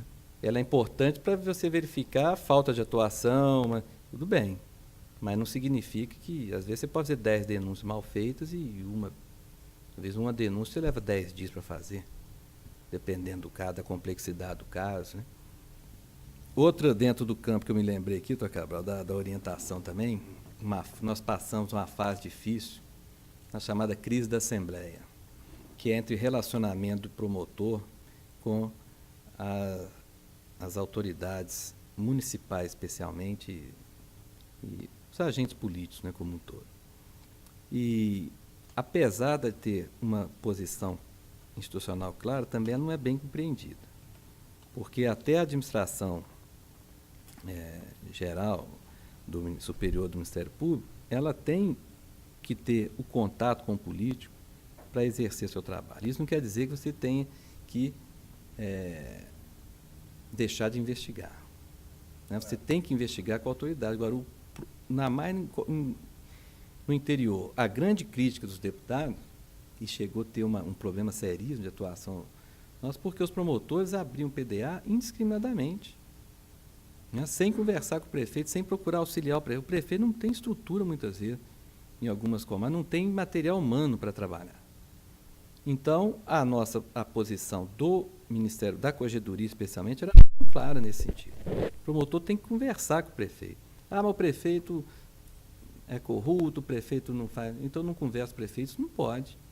Agora, não significa que você vai abrir, vai deixar de investigar, você tem que identificar o problema, dar um prazo ao prefeito para resolver, se for o caso, se não for um crime já, se já tiver tipificado o crime, é evidente, que aí você denuncia. Mas no campo da improbidade, né, você tem que ter essa política, né, não de entrar no jogo do prefeito, de maneira nenhuma, mas você tem que respeitar o prefeito que foi eleito pela população. É uma liderança local. Não. Agora, isso é um momento também de grande dificuldade no Ministério Público, de aceitar essa ideia. Né? Passa por um processo de amadurecimento, né? Que nem toda ilegalidade é ato de improbidade. Né? Então, houve um trabalho grande de orientação do promotor, usar o Instituto da Recomendação, né, que é importantíssimo. Inclusive, a gente assiste isso agora, que os casos em que a recomendação foi usada e houve o descumprimento, aí sim ele acaba obtendo sucesso nas ações de improbidade, dentro daquele trabalho de orientação lá de trás da Corregedoria. Qual foi o relacionamento da Corregedoria do Ministério Público com o Conselho Nacional do Ministério Público e a Corregedoria do Conselho Nacional? Havia entre os corregedores, uma dificuldade em aceitar, né, a criação da Corregedoria Nacional. Qual seria a atribuição, né, da Corregedoria Nacional do Ministério Público? Se ela tiver Se puder avocar, acaba o poder da Corregedoria Estadual. Então, essa foi uma discussão muito grande e, dentro do Conselho dos Corregedores Gerais, uma posição muito firme nossa, que eles poderiam ser, no máximo, supletiva, né? Só no caso da omissão da Corregedoria Estadual ou do Ministério Público Federal é que ela poderia, então, supletivamente, né, agir. E isso desagou agora no Conselho Nacional da Magistratura, também discute isso hoje, né? Qual que é, afinal, o papel das corregedorias e o papel da Corregedoria Nacional, né? Ela pode avocar, pode punir, né? Me parece que esse é um passo perigoso. E a Corregedoria Nacional do Ministério Público começou aceitando essa ideia. Hoje ela o Conselho Nacional firmou, né? E eu acho que tem uma tendência aí a também estender a mesma situação hoje do Conselho, da Corregedoria Nacional de Justiça ao Ministério Público, né? Então, os corregedores terão uma responsabilidade maior em julgar os processos disciplinares administrativos, sob pena de ver um membro do nosso Estado ser punido em termos pela Corregedoria Nacional, né? Mas é sempre uma relação de atrito aí. E com relação ao Conselho Nacional dos Corregedores Gerais, queria que o senhor falasse sobre a decisão para a eleição, para participar da presidência do órgão. Como é que foi outra vez assim, o processo? O que acontece? No final do mandato desse primeiro ano, a Corregedora Nacional, que é do Rio Grande do Sul, impôs o nome da Corregedora do Rio Grande do Norte. Praticamente foi uma imposição. Eu, evidentemente, no primeiro ano, eu acho até que a eleição do corregedor em Minas, ela não propicia a oportunidade do candidato de Minas disputar a eleição do Conselho Nacional. Porque ou ele está no final do mandato, não sabe se vai continuar, ou ele está no primeiro ano e não tem como ele... Por isso que eu estou dizendo que esse dado é que foi significativo. E os mais antigos do Conselho estavam querendo indicar um outro nome. Né? Só que ninguém tinha mandato ainda, porque qual que era a crítica? Essa corregedora ia disputar a eleição em março. A eleição do Conselho Nacional seria em dezembro, e a Corregedora do Rio Grande do Norte teria que disputar a reeleição em março. Isso não foi feito. Pois é. Então, e a falta de critério, né, da presidente, enfim. E aí, acabou que eles chegaram e falaram, vai você então, pá. Uma turma dos descontentes, mais uma vez, fala, mas vai ser a primeira eleição do órgão, nunca teve uma eleição, sempre foi aclamação, apesar do estatuto ter uma regra, né? Ter uma previsão para a formação de chapa e tal. E aí eu entrei, né? Foi a primeira vez que eu disputei. Foi a primeira, acho que a única vez de disputa interna no órgão pequeno, com 20 e poucos, né, integrantes. Mas formamos uma chapa, encaminhamos as propostas e a eleição foi uma coisa triste, né? Porque isso ela marcou a reunião para o próprio estado da outra candidata. Nós levantamos, quem estava comigo nesse dia era o Marco Túlio. E nós levantamos, então, essa questão para adiar a eleição para outra data, em outro local, ou que fosse por escrito, mas foi de uma arbitrariedade a presidente, os corregedores que queriam, né, que ela fosse eleita, ela não indicou chapa, foi uma eleição completamente conturbada. Então, todos os assuntos, os corregedores, como eu tinha formado chapa, ela formou chapa na hora lá. Como eu já tinha formado a chapa, todos os assuntos do Conselho Nacional, o representante do corregedor tinha direito a voto, né? Eles decidiram que naquela eleição eles não teriam direito a voto. A chapa tinha 7 votos, só 3 corregedores estavam lá, os outros 4 eram representantes. E aí foi muito...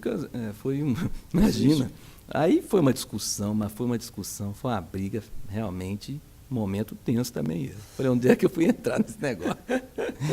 Né? E acontece, meu pai fazia uma cirurgia do coração, eu tive que vir embora. Quem segurou a barra lá foi o Marco Túlio, né? E à tarde eles conseguiram reverter a decisão, aceitar o voto dos representantes. Como o corregedor do Ministério Público, o corregedor do Ministério Público Federal não tinha enviado o representante, mandou um fax, né? E com o voto dele, que era na nossa chapa, dava empate, né? Eles não aceitaram o fax e deram a vitória para a corregedora do Rio Grande do Norte. Então, assim, foi um desgaste muito grande, eu tive que fazer um ofício depois muito duro, né? mais respeitoso, todo mundo com medo de ter um racha no órgão. Aí eu fui primeiro a participar da reunião seguinte, dei os parabéns para candidato, destaquei que não era nada pessoal, que se existe a possibilidade de eleição, a gente tem que saber passar por isso sem nenhum problema, né? Uhum. E então não teve aquele receio de que houvesse uma divisão do conselho, isso não ocorreu. Apesar do dia da eleição realmente ter sido um dia tenso, né? Foi um dia tenso. O que acontece? Ela perde a eleição, né? E o mandato dela, então, encerra em março. E aí assumiu o vice, né? Assumiu. E aí acho que o conselho ficou com esse débito aí em relação a essa disputa comigo, né? Quando chegou o meu 4º ano, aí eu fui quase um candidato natural, né? Em relação ao conselho, tive essa felicidade de presidir o conselho, onde eu fui muito feliz, né? Apesar desse dissabor, dessa disputa, assim, não teve nenhuma sequela, conseguimos contornar tudo. E é um ambiente realmente que você tem oportunidade de aprimorar o seu trabalho aqui diante das dificuldades. Esse é que é o principal papel do Conselho Nacional dos Corregedores, né? Cada um, quando você dá publicidade a um problema que você enfrenta, né, uma discussão, você colhe outras experiências. Às vezes o colega já participou do mesmo, né? Nós tivemos a criação da Ouvidoria do Ministério Público em Minas Gerais, em 2007. Como era a relação entre a Corregedoria Geral e a Ouvidoria Geral do Ministério Público? Essa foi outro tema de debate, né? Intenso lá no Conselho Nacional dos Corregedores Gerais. Havia muita apreensão também, né, em relação a esse cargo, sobre a divisão de atribuições, né, para um não entrar no campo de atuação do outro. E aqui em Minas Gerais houve uma demora, não foi o primeiro estado que criou a ouvidoria, não. Eu acho que o primeiro ouvidor foi o doutor Mauro Flávio, né? Acho que foi no último ano passamos um ano, né? Se eu não me engano. E ainda não teve um atrito assim, em questão de funcional, não. Esse temor dos corregedores não se verificou na realidade, pelo menos aqui em Minas Gerais, né? Então, a ouvidoria, ela tem um papel importante, né? Que é esse trabalho de levar o Ministério Público para o interior, de criar um acesso mais fácil ao cidadão poder fazer sua reclamação, né? Fazer uma filtragem. Isso é importante para o Ministério Público, né? E com relação aos centros de apoio operacional, queria que o senhor falasse sobre a relação da Corregedoria com os centros de apoio durante as duas gestões.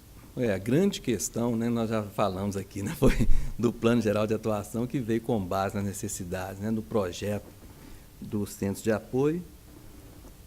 E dentro da politização desse tema, acabou não surtindo o efeito que nós todos gostaríamos, né? Agora, o centro de apoio é um instrumento facilitador do trabalho da corregedoria, porque ele já indica, né, cada área de atuação, já coloca à disposição do promotor de justiça o passo a passo da atuação dele, o que se espera dele naquela área. O que seria, então, acho que isso evita muitos questionamentos à corregedoria, que tinha esse papel, né? Na dúvida, hoje o promotor pode se dirigir à corregedoria ou diretamente ao centro de apoio. Então, de certo modo, também ele complementa, né, a atividade da corregedoria. A corregedoria conta muito com o centro de apoio, exatamente, você, em determinadas situações, vai trabalhar, né, em determinada área, vai questionar a atuação do promotor em determinada área, você vai consultar também o centro de apoio, né? E o centro de apoio conta com a corregedoria pelos dados estatísticos. Essa estatística da corregedoria é fundamental também para ver a somatória de esforços, né, dos promotores dentro de um objetivo comum. E com relação à Procuradoria Geral, quais foram as relações entre a Corregedoria e a Procuradoria? Eu destaco que a Corregedoria sempre foi solicitada, colaborou com a administração superior e vice-versa. E sempre nós precisamos também, para as nossas necessidades, a Procuradoria esteve presente, né? Isso parece que hoje está sedimentado em Minas Gerais, né? Agora, essa questão das comissões é que eu acho que tem que ter um outro mecanismo, né? Porque o Procurador-Geral muitas vezes fica sem condições de atender na rapidez necessária a nomeação para apurar, para levar adiante o processo disciplinar administrativo. Hoje a Câmara aprovou agora recentemente, né, É. uma resolução nesse sentido, de ser obrigatório a compor as comissões de investigação. Então, e vai Dá seguindo uma instrumento ao ordem, Procurador-Geral. vai seguindo uma ordem, eu não sei se aprovou por antiguidade entre os procuradores ou os mais novos. Tornou-se irrenunciável, então. Irrenunciável. Porque o grande problema do Procurador-Geral, e isso fica muito com adjunto, né, isso fica com adjunto jurídico, é de conseguir a comissão. Hoje tem essa norma regulamentada pela Câmara. E com o doutor Carlos André, nós fizemos, né, projetos interessantes demais, sempre com consulta, né? O Toné também, como chefe de gabinete. A Corregedoria tem muito a contribuir com a Procuradoria e vice-versa. Dessas questões da necessidade do promotor naquela comarca, da necessidade da substituição, né? Isso ele deu realmente uma ênfase ao trabalho da Corregedoria, né? Porque ele passou a dirigir suas decisões com base nas estatísticas da Corregedoria, né?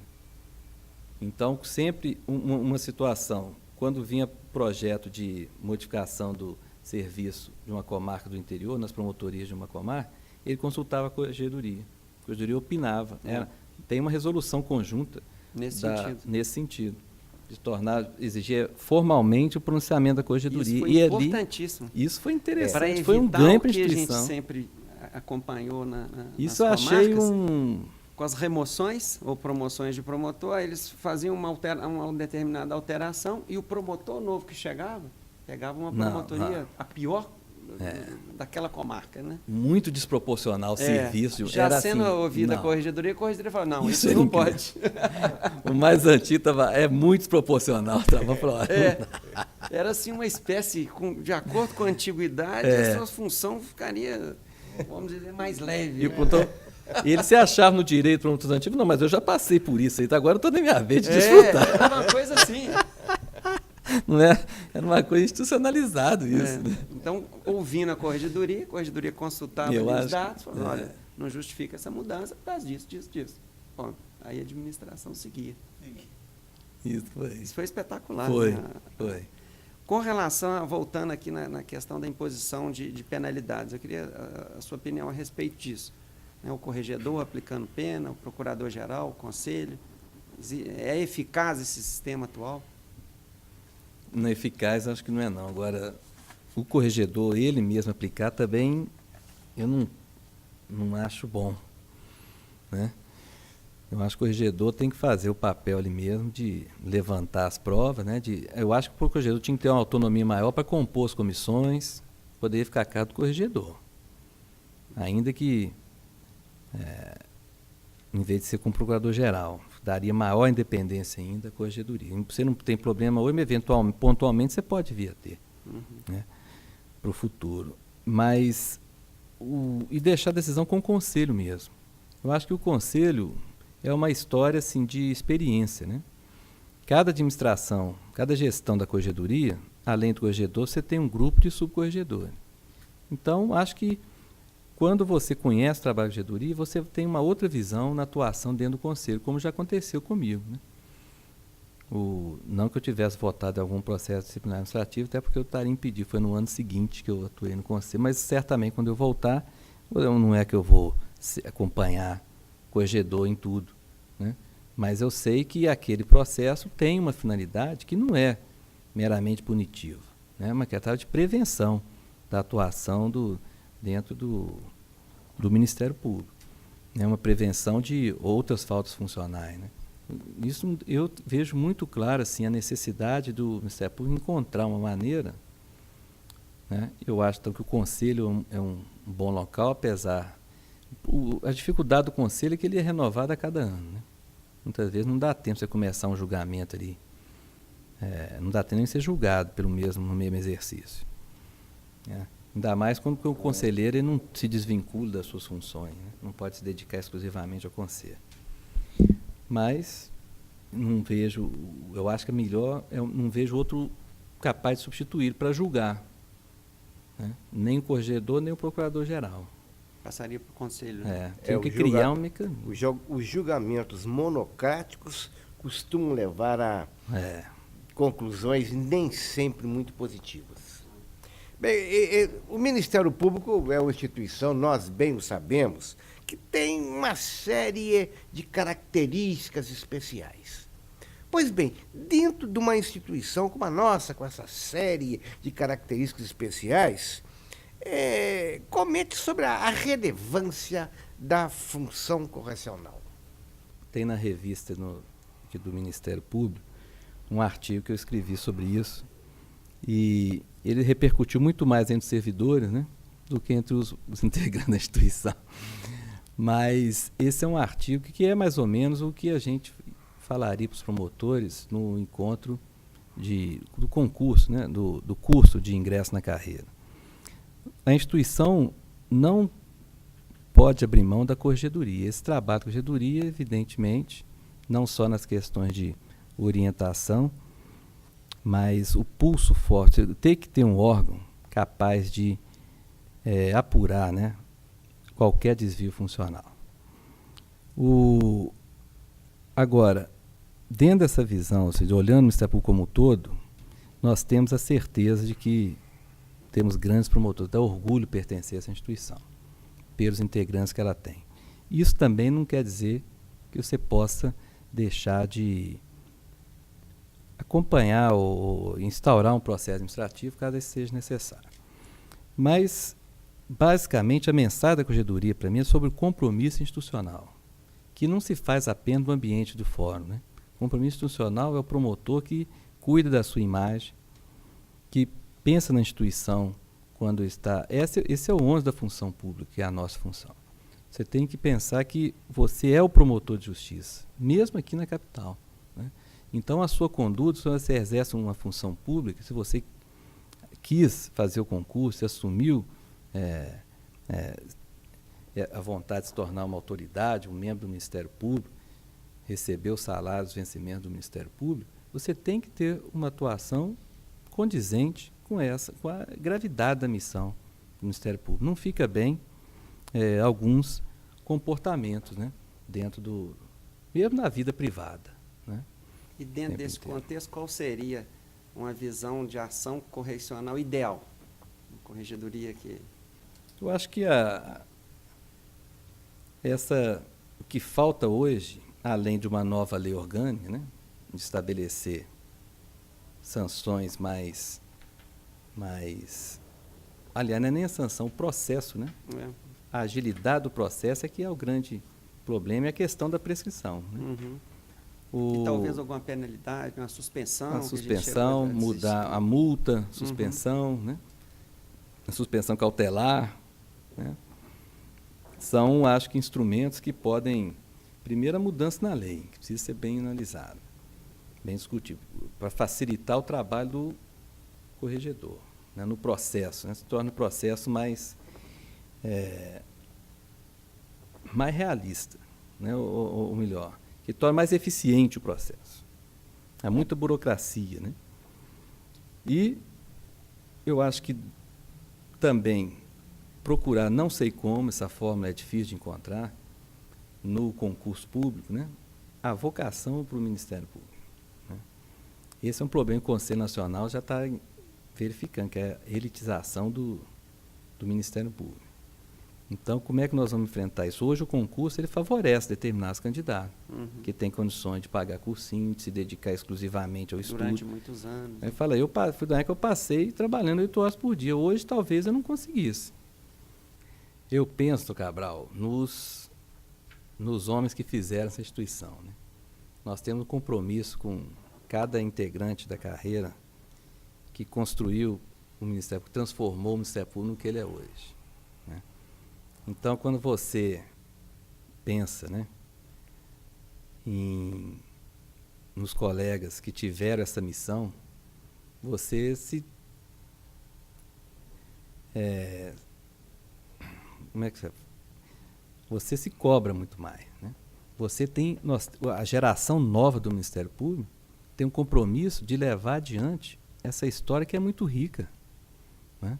A história do Ministério Público é uma história que é emocionante. Nós temos colegas aqui com uma história de superação muito grande, né?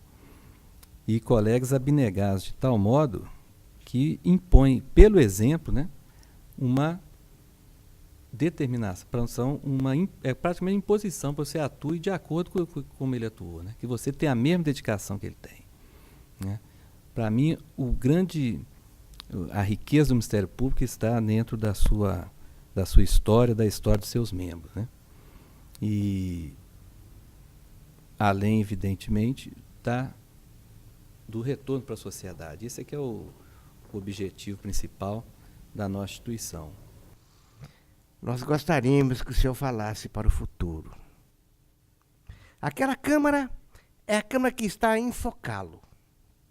Nós gostaríamos especialmente que o senhor se voltasse para aquela Câmara e desse uma mensagem, não para nós hoje, mas para as gerações que virão ao futuro, para aqueles que um dia se assentarão aqui, mas para aqueles que um dia se assentarão na corregedoria, como promotores, assessores, como subcorregedores e como corregedores. Quais os conselhos, quais as sugestões que o senhor daria, então, para aqueles que virão daqui a 50, 100, 200 anos?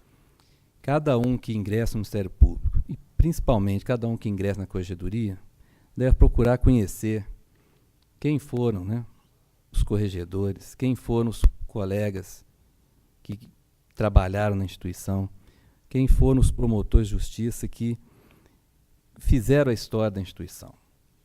Porque o futuro não existe sem uma consciência real do passado e sem uma concreta observação do presente também. Até onde nós vamos chegar, né? Essa missão é uma missão que nos coloca, então, diante desse primeiro requisito, a humildade, né? Em saber que nenhuma autoridade é maior que o cidadão é o destinatário da nossa atividade. E o corregedor deve buscar, com isenção, esse compromisso de maneira macro, né? Orientando os promotores e fazendo com que essa orientação reflita na atuação do dia a dia. Além do mais, a corregedoria, ela não tem só um lado que todo mundo, a primeiro momento, se espanta, né? O corregedor é um cargo pesado. Não. A corregedoria, ela é muito prazerosa, se feita com lealdade, se exercida com lealdade e com corpo de equipe, né? Como eu disse, tudo que nós passamos de valeu a pena pelas lembranças que eu tenho da equipe com quem eu trabalhei, né? Essa divisão de responsabilidades, esse busca pelo resultado comum é uma alegria muito grande. Então, o corregedor ele não tem necessariamente que ser somente aquele colega que vai cobrar dos demais, né? Ele também pode e deve, numa função mais importante do que cobrar, elogiar o colega, né? Reconhecer o valor de cada promotor de justiça, de cada procurador de justiça, que graças a Deus nós podemos orgulhar do Ministério Público que nós temos, seja de ontem, de hoje e com certeza de amanhã também.